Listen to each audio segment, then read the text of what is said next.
back. In this episode, I'm going to go over some of the tools that I use for photography. I will show you the camera later, what was actually recording this. But I thought I'd go over just some of the hardware that I have been using, and then also some new stuff that I got in the last couple of months that I haven't used yet, and probably start using that now. Definitely use it on the boat. That's why I bought it.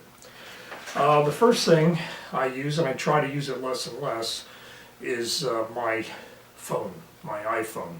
I have one of these holders that is made to hold an iPhone, and it just works on a spring tension. And this actually takes very good movies, as many of you know who have tried this. The next thing I have been using, is this Olympus point and shoot. It's waterproof to, I believe, 6 meters. It actually takes high definition photos, and it's probably at least 10 years old, so it was pretty good for its time. Plus it's very rugged. It's shock proof. It's called the Olympus Tough Full HD. So this also, I use this quite a bit on a boat just because it's so rugged, and that also takes very good pictures. And the camera that I'm taking with now is a Canon 3Ti, and I'll take a video of that right now. Okay, this is my Canon T3i. This is what I use mostly at home for video, but I also take it to the boat on one occasion to do actual photography, because it is kind of like my premier device that can take great photographs. So I won't go through the details of this. You can look it up online, but just to give you an idea, I have two main lenses that I use. This is a zoom lens. It's a 24 to 105, and the camera body has a 1.6 crop factor. So that gives me an effective focal length of about 50 to 150. The other lens I use, or lenses, is this wide angle lens. Now this is a 10 to 22 millimeter, which gives me an effective 15 to say 30-ish kind of number. So that's really handy when I'm inside the boat and I actually want to take photos to be able to capture a little more, or even video. And I also have a little pancake lens which has an effective focal length of 50, which is really handy when I'm going to be walking around with the camera and I don't want the extra weight.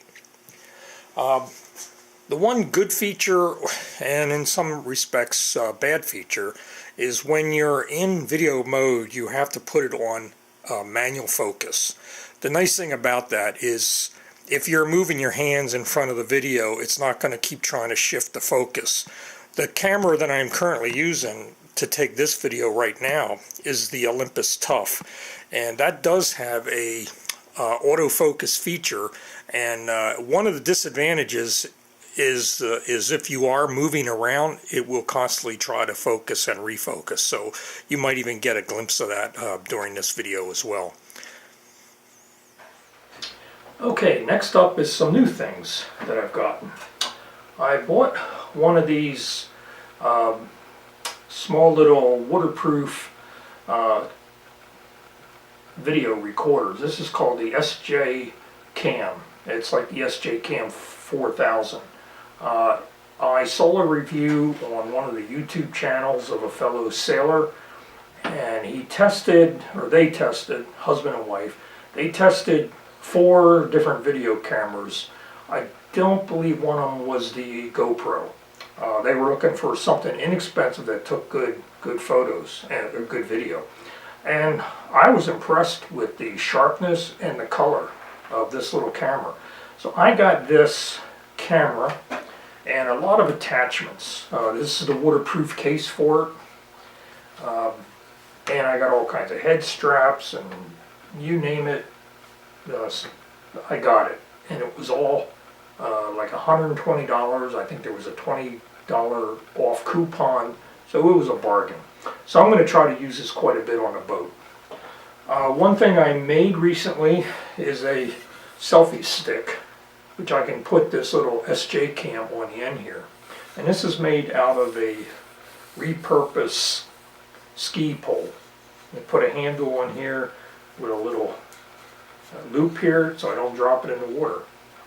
So I'll be using that this year as well. And then finally, I bought this little stereo recorder. Very inexpensive. It's like a $39. It's not one of the big name brands that are $200 and up. But I thought I'd try this when I'm not close to the camera, and I can record on this, and then when I do the editing I can just cut it into the full movie. So I'm going to give this a try this year as well. And the last thing, it's not new but I have been using it from time to time, is just this little microphone.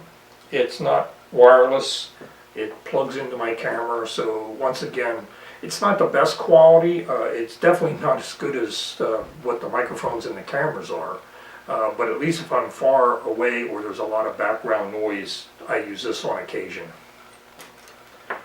But that's a short tour of the various video equipment that I have been using and that I plan on using this year.